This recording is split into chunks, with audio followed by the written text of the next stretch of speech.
बिस्मिल्लाहिर्रहमानिर्रहीम अस्सलाम वालेकुम। मैं हूँ राव जमील। मेरा ताल्लुक़ एचआर फील्ड से है।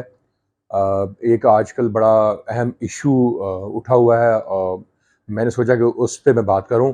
देखें, कुरान पाक की बेहुरमती हुई है स्वीडन में। यकीनन एज़ ए मुस्लिम मैं भी परेशान हूँ, बल्कि हम सब परेशान हैं। पूरी मुस्लिम वर्ल्ड परेशान है। पाकिस्तान में बहुत सारे प्रोटेस्ट हुए हैं स्वीडन के ख़िलाफ़ कि स्वीडन में कुरान पाक की बेहुरमती क्यों हुई। इसके अलावा बहुत सारे एहतजाज हुए हैं बाकी ममालिक में भी और पाकिस्तान में भी हुए हैं। यकीनन एहतजाज होने चाहिए और एज़ ए मुस्लिम हमारा हक़ बनता है कि हम इसकी मज़म्मत करें, जितनी मज़म्मत हमसे हो सके। लेकिन नाज़रीन, एक सबसे अहम बात वो ये है कि क्या कोई ऐसा तरीका भी है कि अगर कोई शख्स या कोई भी कंट्री, कोई स्टेट कुरान पाक की बेहुरमती करे और एज़ ए मुस्लिम प्रोटेस्ट के अलावा कौन सा ऐसा वे है, स्ट्रेटजी है जो हमें ऑप्ट करनी चाहिए जिससे कुरान पाक की बरकतें नाजिल हों और कुरान पाक की इज़्ज़त मज़ीद बहाल हो।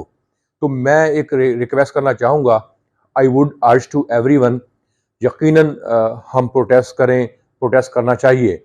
लेकिन क्या ऐसा हम नहीं कर सकते कि कुरान पाक की तालीम को हम बढ़ा दें?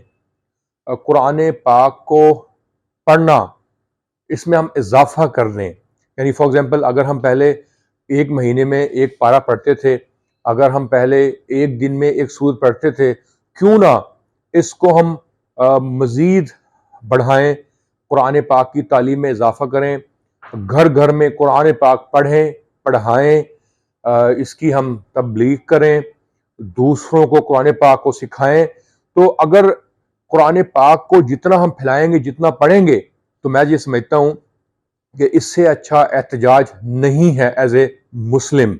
यकीनन प्रोटेस्ट करना चाहिए। तो मैं रिक्वेस्ट करूँगा कि अगर हम समझते हैं कि जो स्वीडन में कुरान पाक की बेहुरमती हुई है, हमें इसका जवाब देना चाहिए, तो मैं रिक्वेस्ट करता हूँ कि इसका अच्छा जवाब ये है कि कुरान पाक को ज़्यादा से ज़्यादा हम पढ़ें, घरों में पढ़ें, मसाजिद में पढ़ें, कुरान पाक की मज़ीद हम रिस्पेक्ट करें, कुरान पाक को फैलाएं, दूसरों को बताएं, कुरान पाक की तालीम को आम कर दें।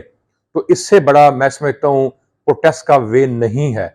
अगर आपको ये मेरा पैगाम अच्छा लगा हो तो बराए मेहरबानी इसको शेयर कर दीजिएगा। Thank you.